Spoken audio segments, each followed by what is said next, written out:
I'm going to introduce a new bit of gear today. We've done a couple of rides now. For his first full ride in the head collar, we've done a couple of mounting sessions in the head collar.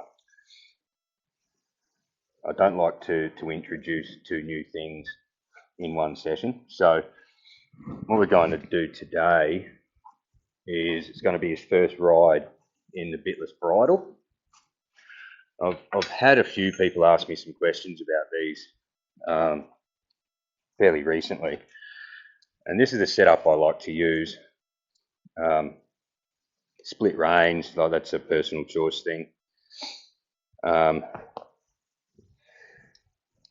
So basically it's a rope head collar with rein clips attached. You can buy them. I've seen them on eBay. I've seen them several places, but I know there's a few different sellers on eBay that carry them. So it's literally just a rope head collar with sort of a loose chin strap, kind of, with rein clips. You just clip your reins straight to there. I find these are better than your leather bridle types. I think the leather bridle type bitless setups tend to twist on the face quite badly, but these rope ones don't seem to do that.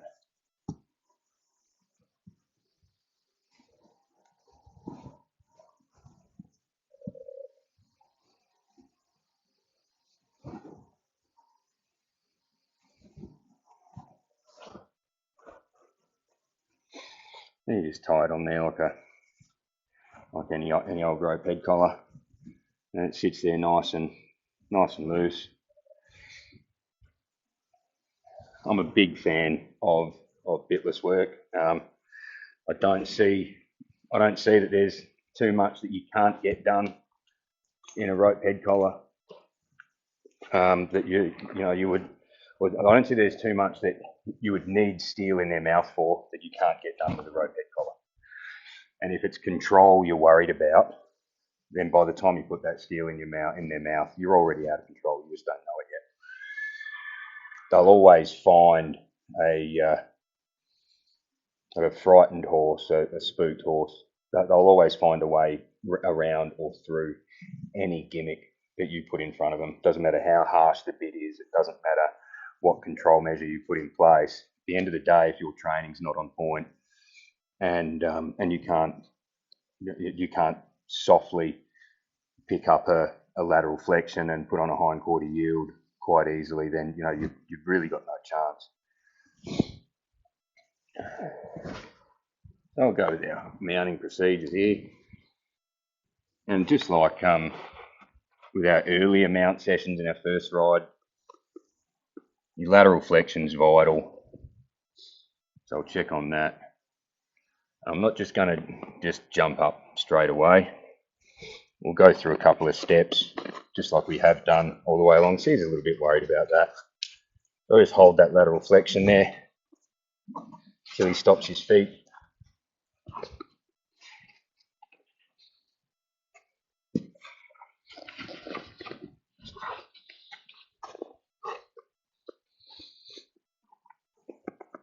And I want him to give to that rein.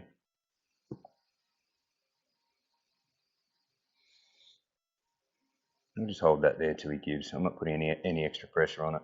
There. Yes, boy. Well done. We'll stop and relax at that for a minute.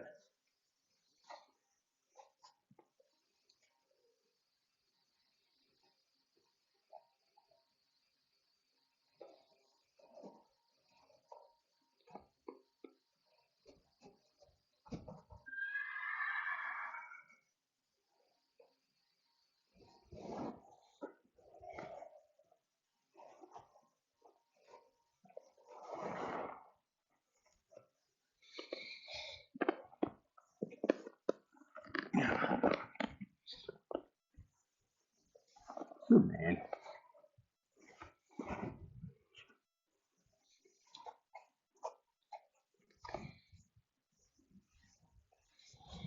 What are you looking at? What's worrying you? Hey? You can't see past the lights.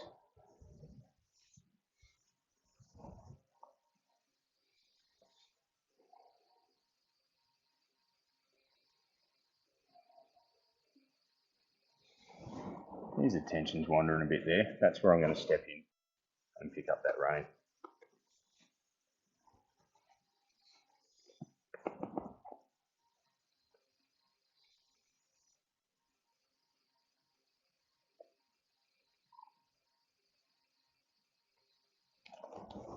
There's a boy. Well done.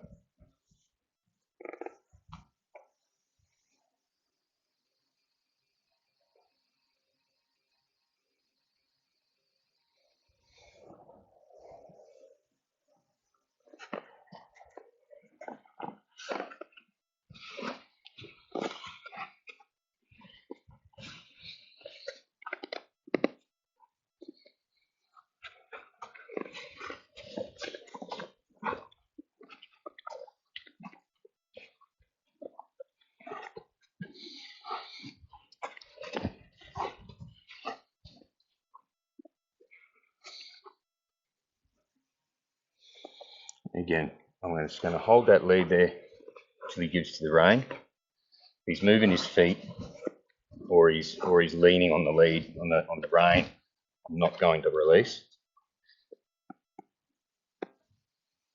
There we go. Good man. Well done. He's still trying to sort of find his way around all these things, you know. Green horses will do this. They get a little bit anxious, a little bit worked up, and it's you know, it's just a process you've got to go through. There's no point rushing them through it.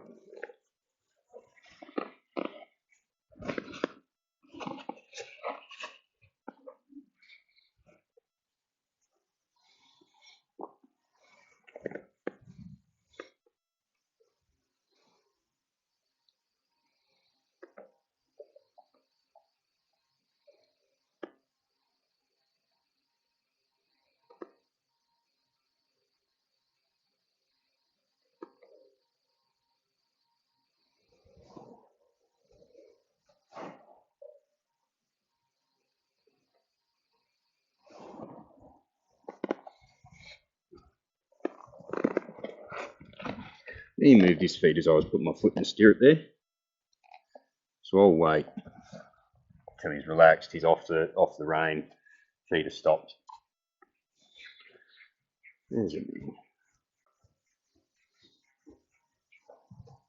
You will find as you go through your starting process, the first couple of mounts and first ride, provided you're aware of what's going on and how the horse is handling it, and you don't ask for too much, they'll be pretty uneventful because the horse is going through a process of anxiety and dealing with the anxiety about what's going on, and they're sort of really unsure of themselves.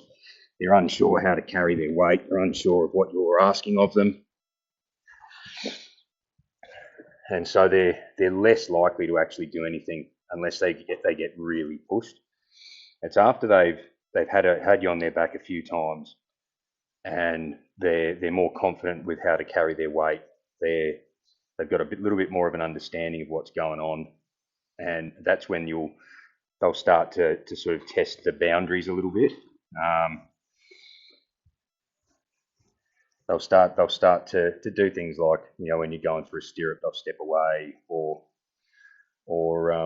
you know, they want to scoot off by himself. Once you're mounted, you'll ask for a walk, and they'll want to break to a trot or that sort of thing.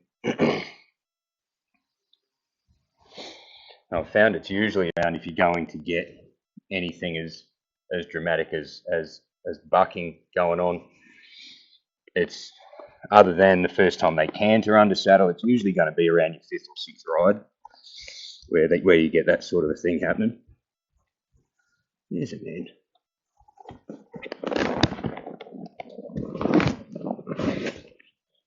Good boy. Well done. Well done. And we'll flex the other side.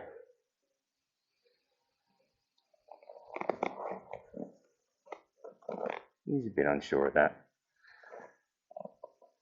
Bit of a brace there, that's okay.